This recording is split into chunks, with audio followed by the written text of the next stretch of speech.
main, it turns into a plane, and then it turns back again when you tug on its wing. Okay, ladies and gentlemen, it has been a while here, but this is Xenocide and SUNSfan from Good Luck Have Fun Casting, and also, of course, helping out with game replays, or not game replays. You're going to go DotaReplays.org, the new place to find all your fun Dota stuff. There's going to be like Dota 2 streams, Dota news, blah, blah, blah, and hopefully more video content, which is why we're here with you guys today. Because we actually have been playing the Dota 2 beta quite a lot, and by quite a lot, I mean basically every single hour of the day between our group of people. If you guys have checked out our stream at twitch.tv/TeamGLHF, I'm sure you know that because we've literally... What do you think the uptime on that stream is? It's probably like close 70% to 20 or hours. something. Yeah, it's pretty high. So if you do want to get a little sneak peek at Dota 2, make sure to check that out. But that brings us to our point, why we are in fact here today bringing you this lovely video. It is because we have decided to make a beautiful list of our top 10 best and worst things about Dota 2 so far. And it's not really the best and worst, it's more things that we really like about Dota 2 and things that we don't like or we think that can be improved upon. So, right, that's not to say that things aren't going to change. Like, there's a bunch of things on the list that they might change tomorrow that we just don't know about. And they're patching it very frequently, at least once a week. So it's still early in the beta. So we'll throw in that little disclaimer here. But as of where it stands right now, these are some issues and some things we really like. Okay, folks, and number 10 on our list of things that we would like to be improved upon in Dota 2 beta so far is lack of polish. And what we mean by that is that there are a lot of things in the game that just feel like they haven't been fully completed yet, whether it's icons, spell effects, certain things like that. You know, for example, the best thing is the Lich ultimate, which is Plague Rider and Han. It's exactly the same, basically, as it was in the International, which is basically like this giant like ball that doesn't look like it does. It's like a snowball or something that bounces around. It doesn't seem very effective, and there's just a lot of things that they haven't really brought to completion. And that's a little bit frustrating sometimes when you just see things where you're like, oh, that's a placeholder. But we're obviously expecting that to be improved in the future. Right, and as far as like the spell effects, I was talking about this on our podcast that any of the they've tried to tone it down quite a bit, especially compared to Han. But I think they're going to need to ramp it up a little bit to get a little bit more, in team fights, some people say they don't know what's going on. That's because you're watching a new game. It has nothing to do with the spell effects. Because once you get used to it, you can see, I'm used to most of the stuff now, and Lich ult, I still don't notice ever. So it's something they need to improve on. And anyways, to jump over to number 10, of course, on our Scarlett Johansson list, which is obviously it's the things we love, is the fact that it's integrated with Steam. As people, we've played Counter-Strike and various other games on Steam for a while, so it's nice to see a game where everything's kind of integrated. People can message you on Steam, and it'll show up, with all the fun Steam stuff that we know and love at this point. So that's always a nice thing, because it's familiar. I have Steam launched every time I load my freaking computer, so it makes it very easy for me to just hop on and play and chat with my friends. All right, and back to the not-so-great list. At number 9, we have the buyback system, which, again, I understand that this is a direct port from Dota, but it's still something that they need to look at, because we were talking about this the other day. It doesn't really promote anything but passive play, if you think about it. Like, at the end of a game, if you're down 2 racks, you're going to lose no matter what, because it's impossible to push at that kind of rate, because the cooldown is only 3 minutes on buybacks. There should be... they could do many things. I don't think even Han has it completely right with just a set 2, because you want to promote buybacks earlier in the game because it makes it more exciting, but later in the game it just promotes farming and passivity, and it's just not fun to watch. And if you really think about it, at the end of the day, like when we're talking about the difference between like the Dota genre and StarCraft genre, one of the reasons StarCraft is so much more popular is because the games don't last nearly as long. So why would you want games to last longer when they're already average of 40 plus minutes at this point? Well, I think you bring up a good point, and this is kind of part of the reason why we sort of disagree on this. Not that I think that the Dota 2 buyback system is good, but it really comes down to, 1, does the better team win, and 2, do things mean something at every point in the game? And if you do it more of a Han style where you only have 2 buybacks, once you use those up, you could farm 14,000 gold and be completely dominating the game and have one terrible mistake or someone lag out, and it could end up, really throwing the game for your team. So, I think some sort of system where maybe you start out with like 2 tokens and you gain one every 15 minutes or something like that to promote earlier buybacks. I don't really know what the correct solution is, but you bring up a good point with StarCraft 2, because I think the other great thing about StarCraft 2 is that every single moment in those games really matters. Every decision they make, it really goes into who's going to win the game. So you have this there's a lot of tension, a lot of excitement basically throughout the entirety of the game. Whereas that you don't really get that same feeling if people are sitting around farming. So, finding ways to make Dota 2 a little bit more fast-paced and aggressive, I think is always a good thing. And moving on to number 9 for the We Love You, aka Scarlett Johansson list, we are going to put the shop. And it has some bugs right now, but overall I've been very happy with the shop. It only took me a few days to really get used to it. Right-clicking an item, just completely buying everything. Obviously, if you're not next to a secret shop, or if you don't have enough money to completely complete the item, it doesn't work properly. I'd like them to change. Like if you right-click an item and you have only partial amount of the items available to buy, just buy those items. I mean, that's all there is to it. But the number one thing about the shop that I absolutely love, that I can't stop loving, I don't know how else to say it, if you have an item finished in your stash and you don't have enough room in your inventory, it still creates the entire thing and puts it in your inventory. So that is an amazing feature that I freaking love. Yeah, I love that too. I went back and I played Han the other day, and I'm like, why isn't it making the item? Oh, it's because I don't have enough slots. How fun that they make me decide to move things around and shuffle everything around and all that fun stuff. Overall, I think that, by the time that the beta becomes a little bit more polished, they'll just continue tweaking the shop. A lot of the changes that need to be made, I think, will be very easy to implement. So overall, I'm a big fan of the shop. But now we can, of course, jump over to the next tier here. We're down to 8, the Elite 8, I guess, of our best and not so good list here. And number 8 on our things that we think that we can improve upon in Dota 2 is the terrible HUD. And it's not that it's terrible, it's that you would expect it to be improved more, I guess, is kind of the way I look at it. They have the opportunity to really kind of move away from the Warcraft 3 engine and kind of do whatever the heck you want. Like, why make this like giant, cumbersome, blocky HUD that doesn't really give you that much information? And it's just, there's a lot of things I think that they could tweak to make better. I don't know. What are your thoughts on that? Well, I think they've said this is a shocking thing. They said they've redone the HUD many times, and they've been listening to the pros, which I think you don't need to listen to the pros in that case. Maybe for things like looking up statistics and things like that, you want to think of the pros on that. But I think you got to go to the more casual player, because, I mean, again, a lot of it's just unneeded. A lot of it is there for no reason.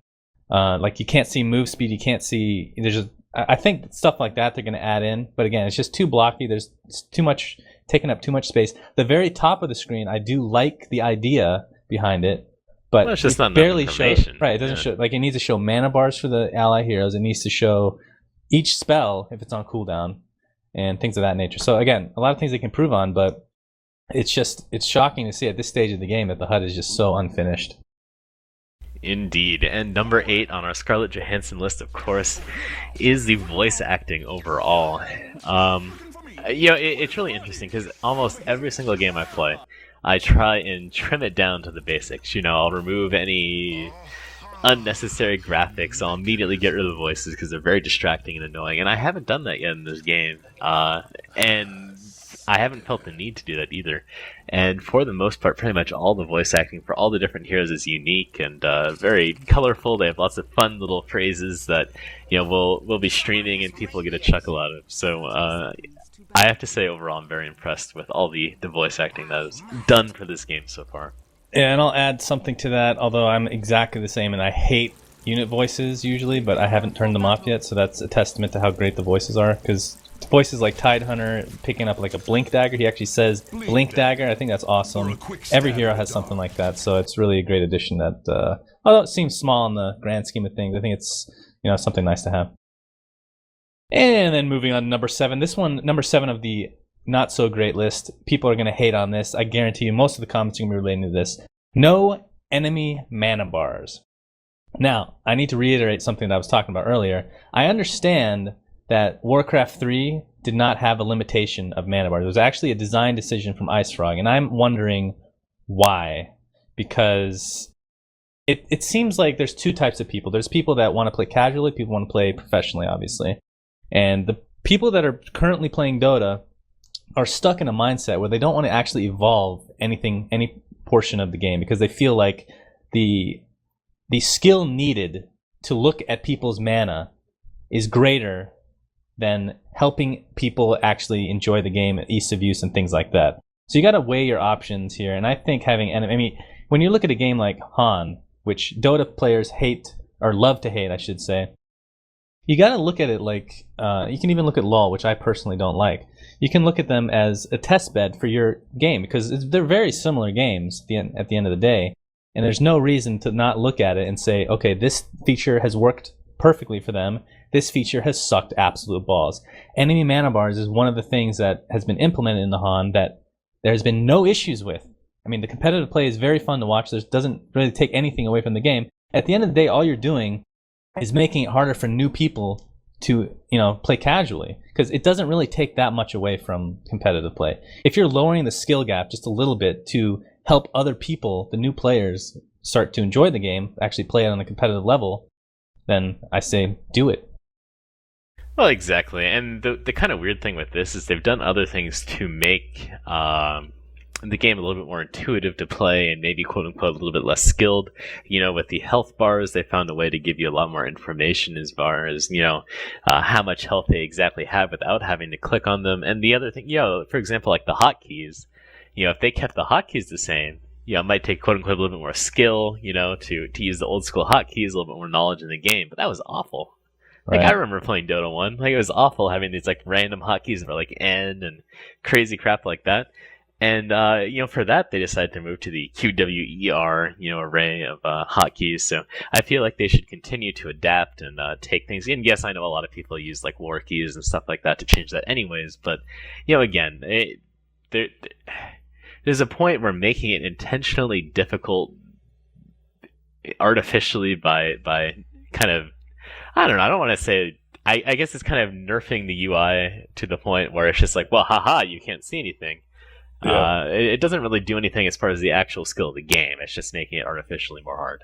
Right, and although it's not exactly the same, it's kind of the same evolving step where you're adding tick bars to the health, which can tell you pretty much exactly how much health somebody has, which for heroes like Axe, for example, can know exactly when he needs to use his ultimate to get the kill, whereas Anti-Mage actually has to click on the hero and check. So it's the same kind of although it's not exactly the same because you can still kind of tell how much health they have. It's still the same kind of concept. Why not evolve the rest of it along with it? It's just beyond me. Anyway, moving on to number 7 of our best list, we're going to talk about the practice mode, which you can play with other players and you can turn on cheats. You can spawn creeps, have ultimate or unlimited gold, and level up right away, which is really helpful. Just testing out different mechanics of the game, testing out heroes. Really helpful, and I think this is something that a lot of competitive teams in specific are going to really love, and I look forward to seeing what they're going to be able to do with that in the future. Yeah, I mean, that pretty much goes over all of it, but I kind of go back to, when we used to play Counter-Strike competitively and stuff like that, you would go into servers with your team and test stuff out, basically, figuring out how things work, how the mechanics of the game work, how you can do certain things on the map. And, I feel like in Dota 2, we got to go in and test out some stuff. It's mostly for fun with, testing carries and things like that. But, I feel like competitively and just being able to intuitively go in with other people and finally be able to test out whatever you want in regards to the mechanics of the game is always a good thing. But, of course, now we jump down to number 6. And number 6 on our things we don't like list is basically the fact that you can leave a game whenever you want and there's no consequences. Now, I'm assuming because this is, the beta, they've kind of left that alone for now. But most likely. As of now, there's a lot of games where either someone will leave right away or, something will happen where someone leaves and they don't come back, which is very frustrating when you're trying to play because it basically ruins the game. And one thing that Han did a very good job of is that they have a leaver system that, for the most part, functions very well. People just don't want to leave games in Han. pretty much no matter what. They'll be like, please just kick me, man. I gotta go, just kick me so it doesn't count as a leave. And I think that's a testament to how good of a job that Han did in that specific area. So hopefully they can find a way to implement something like that works. Agreed, and that's just another thing that Dota players don't want to copy something Han did, which doesn't make any sense to me. I used to be the same way. I'll perfectly admit that. I'm a hypocrite at the end of the day, but tradition has its place, but stubbornness is also, it's not always a good thing. Number 6 on our Scarlett Johansson list is the replay and filtering system. Overall, I think that they've done a very good job of doing the replays and all that. And this is actually something I thought Han did a great job of too with S2. They have replays for everything. They have a pretty good system as far as storing all that. But I feel like the system that Valve has put in is going to be just as good, if not a little bit better, because of the filters that you can do, being able to search for your name, being able to search for other people's names, and more intuitively sort through replays and find the replays that you're looking for. So far they've done a great job of that, and replays are stored, and you can go watch whatever you want, which is always an exciting thing. And even better is the spectator interface, which we will get to later on our list. And I think the replay system is one of the, more so the filtering system is more finished product, I think, which is interesting to see. As far as replays, though, you can't go back or even forward. Actually, you can fast forward, but you can't, like, what's it called? The where you can point to where you want to go on the what is that called? Clicking where you want to go. I don't know. No, there's a word. But anyway, going forward and back in a replay is not possible right now. You can only fast forward. You can't point to where you want to go, which they've specifically said they're going to be adding, so I look forward to that. But yeah, the filtering system is really good. You can find pretty much any replay you want to. Downloading the replay is a little bit slow, but again, it's very early in the beta, and it's not really a priority on their end, so it's not really surprising. And moving on to number 5 on the not-so-good list. No matchmaking pauses. And I was talking to somebody about this the other day, and they were actually getting really mad at me. Well, actually, it was a streamer. Or we were streaming, and a streamee was getting really mad at me because, like, God, it's just beta, guys. But I have specifically posted on this in the dev forums and gotten a response from a Valve employee saying they have no plans to add pausing for matchmaking, which makes 0 sense. And again, this is another instance where you just need to copy something that has already been done, already been refined in Heroes of Newerth, where you can't really abuse pauses. I mean, you have 3 pauses a game for each team, and after a minute, the other team can unpause it. There's no reason not to pause it. This would help with levers so much. Like, what if your computer crashes at the beginning of the game? You're going to lose 2 or 3 levels just right off the bat, and it's not your fault. And pausing completely fixes that. So there's no reason not to have it, and I'm just shocked. I mean, again, they do have it for tournament games where referees can pause it, but matchmaking, there's no way to pause the game, which I think is quite ridiculous. Yeah, and I think they're kind of basing some of this off their experiences with different games like Team Fortress 2 and Source, where there's not as much of an emphasis placed on every single moment of the game. Whereas, in Dota 2, like, if you're gone for like a minute or 2 minutes, like, it really ruins like the entire game for you and your team in a lot of cases, which is very unfortunate. So, they're kind of looking at it as, well, it's just going to be like casual games and people are going to play for, various rewards and this and that, and we're going to have other people come in and take your place. But I'm just not sure if that kind of model is really going to work in a game like Dota 2, where everything kind of builds upon the things that you've done previously. So we'll kind of see what they decide to do with that. But I agree that having pauses in the game, for me at least, would be beneficial, because I know every once in a while stuff happens. Indeed. And moving on to number 5 on the top 10 amazing list of Dota 2, familiar heroes, which, do I really need to say anymore? I mean, there's so many heroes that I love to play that just haven't been able to, such as Doombringer, such as Tidehunter, and a lot of soon-to-come heroes like Dragonite, who I know is in the game but just not available to play yet. It's just really refreshing to be able to play the heroes that I used to play way back in the day, and it just brings a familiarity to the game. It's like nostalgic, it's like going back to your hometown when you're a kid and going to your favorite ice cream store and seeing all those delicious ice cream flavors, and you're like, thank God, no more Baskin Robbins. I'm back, and I can take whatever delicious ice cream flavor I have, and then you taste it and you're like, yes, this tastes exactly the same as what I remember last time I was here when I was a kid. And that's basically all I have to say on that. It's definitely fun to go back and play those same heroes. You just have that sense of nostalgia where it's like, yes, finally I have come back to this game again. And that's always a good thing. Moving on to let's see, where are we at? Number 4. Wow. We're moving right down this list. Number 4 in our things of stuff that Valve can improve in the beta so far. I'm going to keep changing that name every single time I do this, I think. It basically, this goes along basically with the positives. There's no concede voting, no ability to concede any games, and I don't understand the point. I really don't. I guess if there's not going to be any kind of lever protection, then people can just leave, and that's one solution.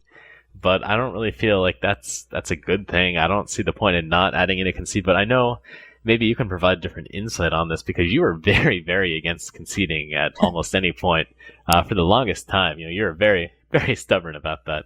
But I think you've kind of come around, and I just, I agree that sometimes people rage and just try and concede too early and maybe ruin a game that could have been won. But for the most part, I feel like the concede option was very successful in Han. I agree. I was, like you were saying, very stubborn in the beginning, and I never want to concede because I hate the lever mentality. I hate the quitter mentality, and I think a lot of the Dota people have the same mentality that I had previously, where you don't want people to quit early. Like, you hate that more than anything. Like, for instance, although I'm kind of used to it by now, watching StarCraft, they just leave when they're like, GG, they leave. It's kind of annoying, but I mean, do you really want to sit in your base, in your fountain, and just wait for the team to kill you, just to defeat your throne after like 30 minutes of just sitting in the fountain doing nothing when you know the game is over? There's no reason not to have the concede button. And again, it's not like it's really abusable. Like in Heroes of Newerth, like we keep coming back to, because again, some of these features we're going to go over, and trust me, there's plenty we don't like about Han right now, but these few things that we've been talking about are things that have been really, really welcomed, and they just work really well. You can't concede unless you have 5, like all 5 people have to concede basically for a concede vote to go through until you get to the 30-minute mark. After that, you need 4 out of 5. And I think that's perfectly fine. Because, I mean, I can be stubborn and wait till the 30-minute mark to see if we can make a turnaround. That's happened a couple of times. And then once it's past that point, I have no control over it. And, that it's just ridiculous to me to have to sit in the fountain for God knows how long to wait for somebody to finish us off. Yeah, and it's a lot like, I always use this analogy with you, but for me, it's a lot like chess. Everything kind of builds on what you've done previously, and sometimes you are just screwed, and it happens. And for me, I'd rather just move on to the next game. Speaking of moving on, we'll now, of course, go to our Scarlett Johansson list. God, I love that name so much. That's why I haven't changed it yet. Number 4 on our things that we love. Superior graphical engine. And there's actually been a shocking amount of controversy in regards to, are the graphics actually quote-unquote good or not? And I just want to take the time here to discern between good graphics and the art style of the game. You can, by all means, not like the art style of the game, but to say that the graphics themselves are equal to something like League of Legends it's not even an opinion in that case, because the engine itself is, the graphics are just better. I mean, there's nothing else to say. Yeah, if you don't think otherwise, whatever. There are some models I don't necessarily like. There are some attack animations I don't like. But I mean, you can just look at the terrain and the water and everything else that goes into this Dota 2 map, and for me, it's very, very good looking. And I certainly appreciate that about the game, and I don't have any issues with the art style or anything else like that. I don't think it looks anything like League of Legends, other than maybe at the most basic level. But yeah, how about those graphics? Basically, what it comes down to, if you think that a game in the same genre as, and this includes even StarCraft, if you think any of those games have anywhere close to as good a graphics as Dota 2, you're an idiot.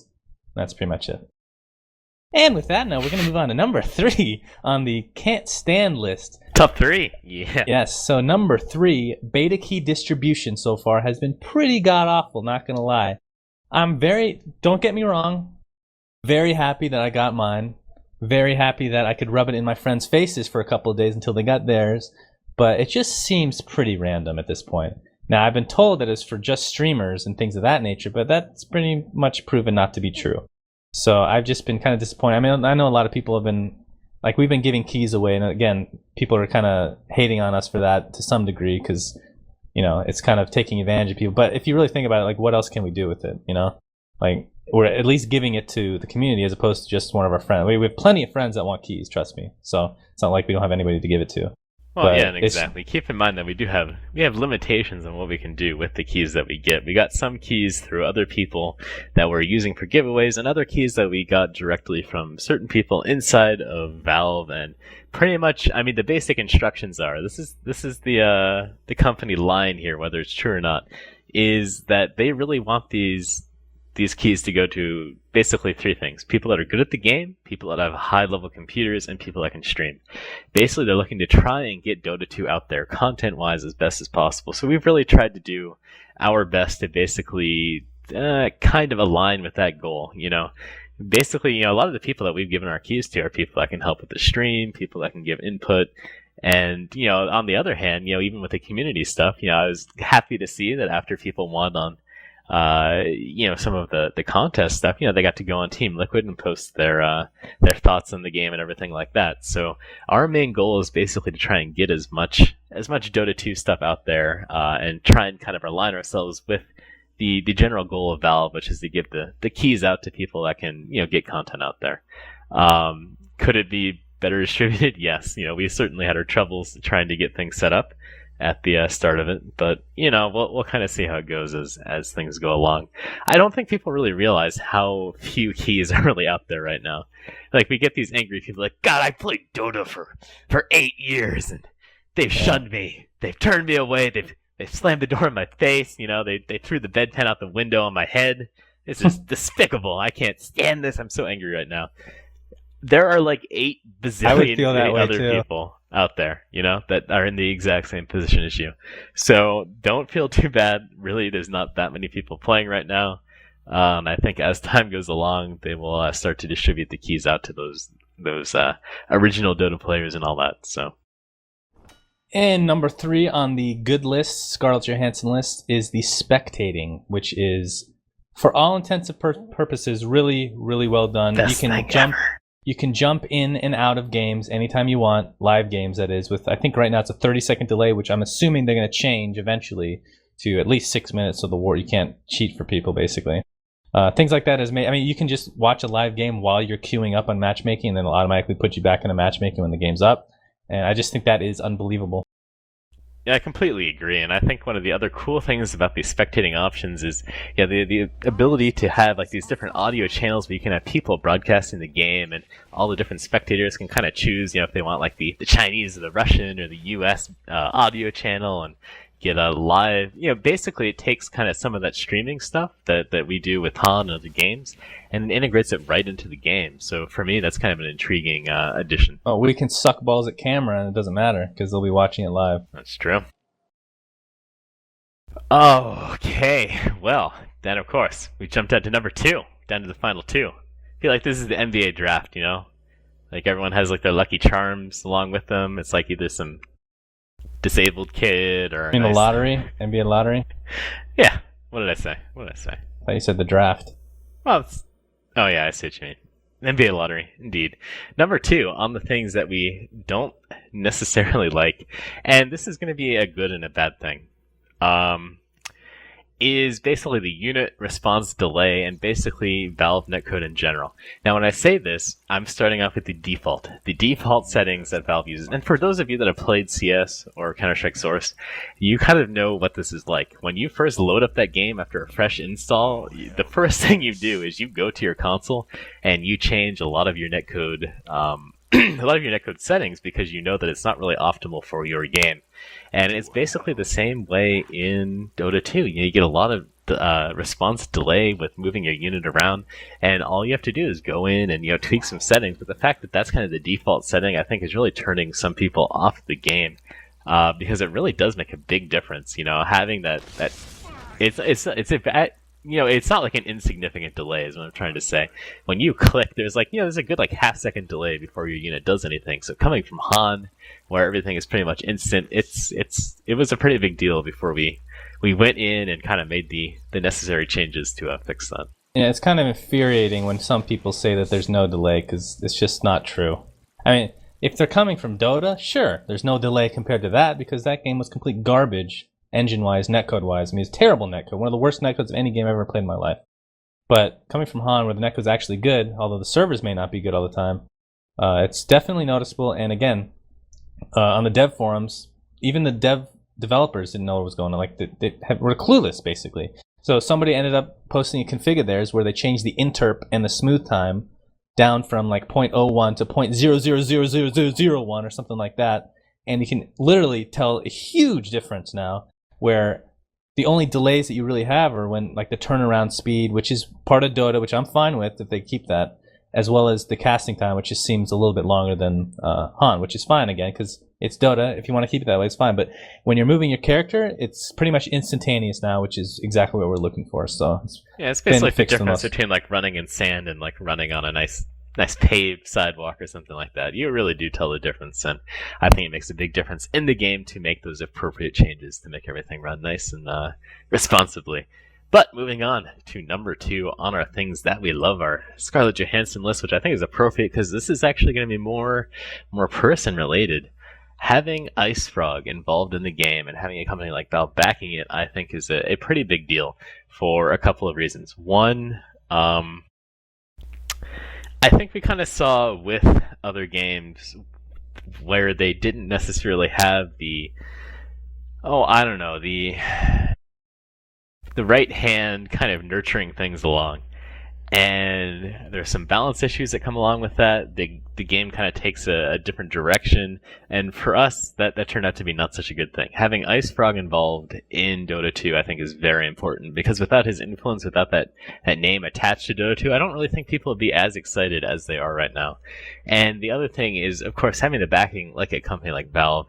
They haven't necessarily had the best success with these kind of competitive games recently, but, at the same time, Valve is still a reasonably well-respected company in the grand scheme of things, and having their backing, having the ability to do big tournaments like the international tournament and stuff like that, I think is very important. And it also helps get, I don't think people realize how important sponsorship is in creating a competitive game with a large community. It's great. You basically need 2 things. You need a lot of people playing. This is going to be 3 things. You need the developer to actually be in touch with the community and work with them to make the game better.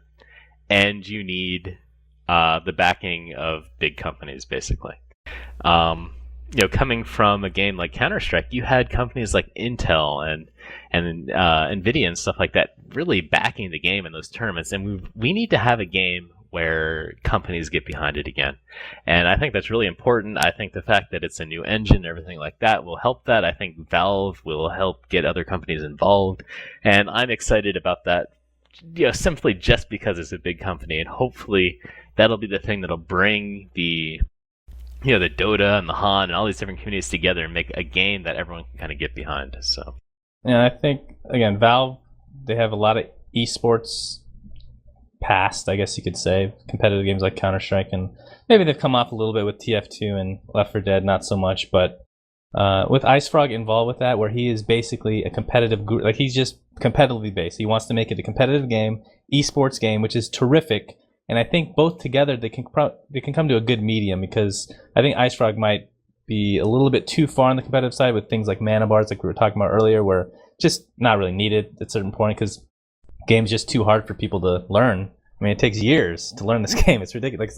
It's the hardest. It's the biggest learning curve of any game I've ever played, basically. And I think, but competitively based and esports related, both Ice Frog and Valve, you can't really go much better than that. It's just a great mix. You can really see Valve's influence too with stuff like the mentoring system and all that too. So I think they're doing a good job of trying to find that balance between making it the traditional hardcore steep learning curve game that Dota was, and being able to bring in new players as well. All right, and down to number 1, the number 1 thing that we absolutely cannot stand about Dota 2 at its current state, and this one probably won't get fixed, let's be honest here, is the community is awful. And coming from Han and Dota, I mean, we played Dota back in the day, it was awful back then. Han is pretty bad too. But Dota is like Han on crack as far as terribleness community-wise, because there's just so many more people. And they're all very stubborn, they're all very ignorant, and they're all very, they have an elitist attitude where they think, oh, we've been playing this game for 8 years on this terrible engine, and nothing should ever change, basically.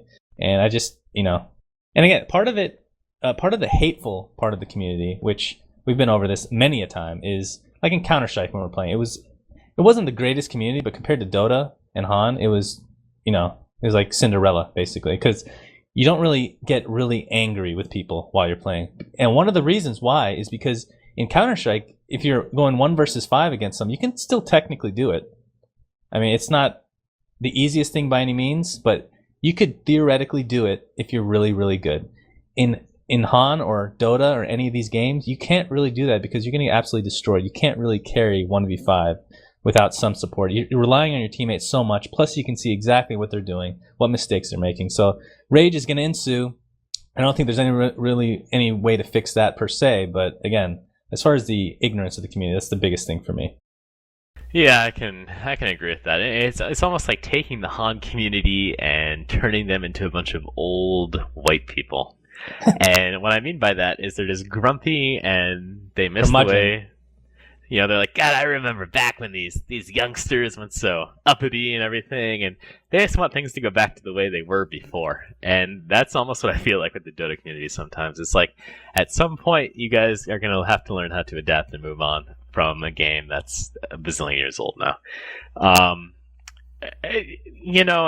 I feel, again, like you compare it to Counter-Strike, and in all fairness, Counter-Strike was still a very not nice community. But again, in comparison to Dota, some of that's just the way it is with team-based competitive games.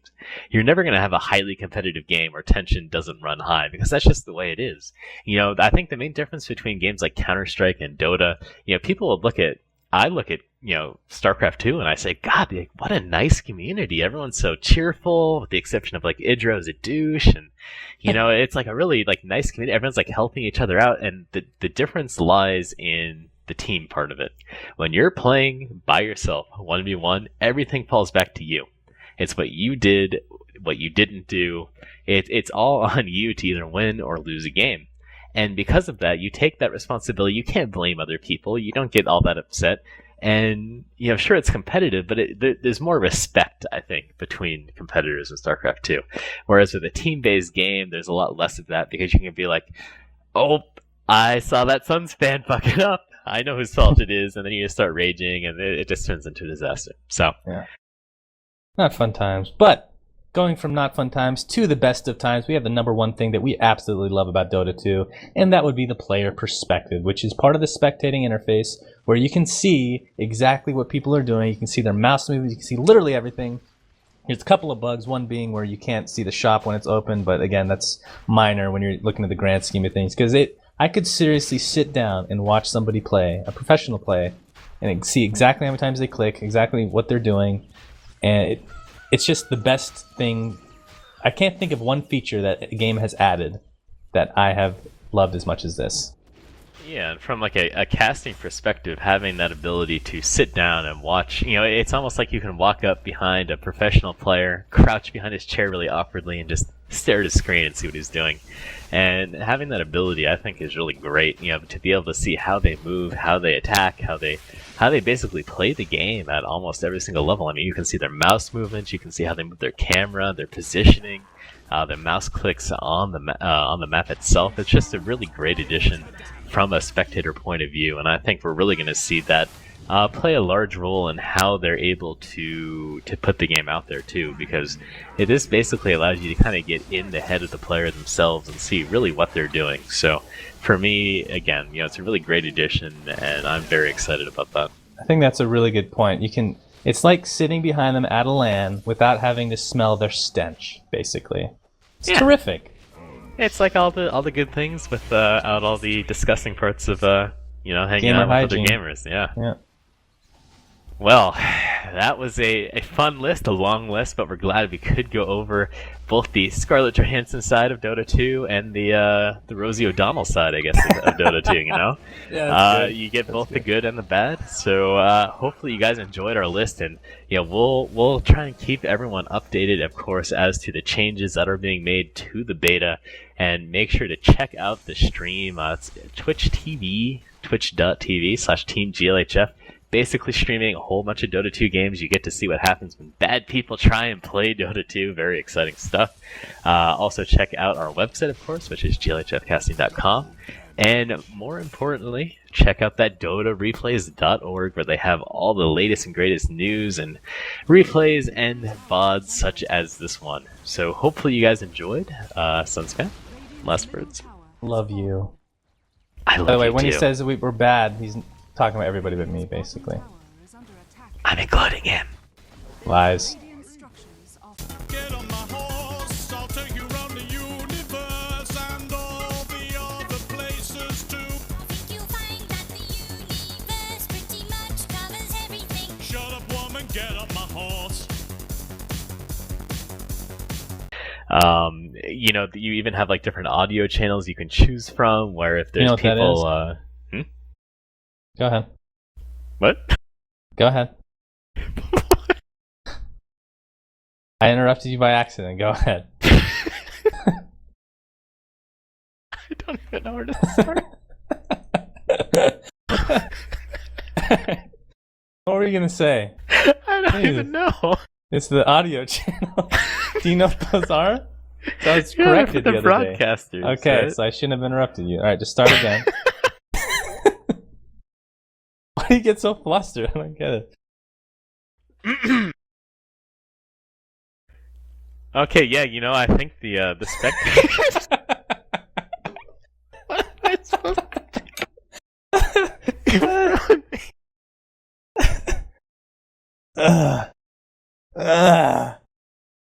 Okay,